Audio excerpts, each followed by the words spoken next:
now let's go to what we know, the facts. Not that he's nice, not that he'd be great to talk to in the grocery store, but the facts. Under Walz, Minnesota has been one of the few states to raise taxes, even having an $18 billion budget surplus. $18 billion budget surplus, and he raised taxes anyway.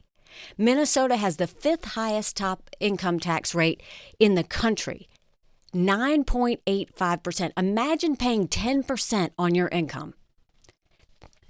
As a member of Congress, he voted against the 2017 tax cuts. Remember we talked about that? Remember we talked that if those tax cuts expire, 62% of Americans are going to see their taxes go up? He voted against those tax cuts. On illegal immigration, not only has he allowed illegal immigrants to come into his state, he has allowed them to have driver's licenses. He's allowed them to have health insurance. He's allowed them to get free college, all on the taxpayer's dime. He's subsidized electric vehicles. He has no statutory limits on abortion at any stage of pregnancy. We know, regardless of what side of that debate you're on, abortion up until the time of birth is something that most Americans can't stomach. He passed a law that gets in the middle of family decisions when it comes to kids and transgender issues. That's interesting for a guy that says, mind your own damn business. And the thing that he says that freaks me out the most, go to cut 3. Don't ever shy away from our progressive values.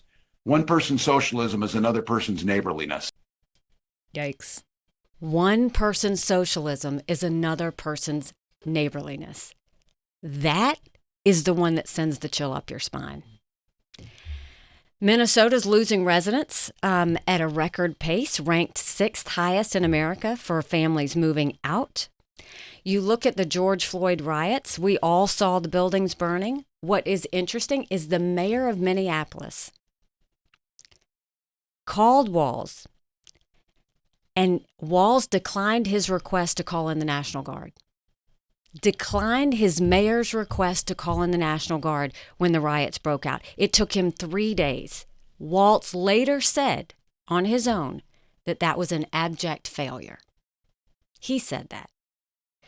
You look at the military record inaccuracies, him misrepresenting his rank. I will just tell you that, knowing Michael in the military, knowing his military brothers and sisters, you can always say, okay, fine, you can embellish. It is just weird to give the wrong rank. It just is. I don't want to take away from his service, but I think that's but add it to the list of things. Right. That's the thing, is you just have to say that. So look, this is a thing I'll say. We are seeing a Kamala Harris that is basically saying, fake it until you make it.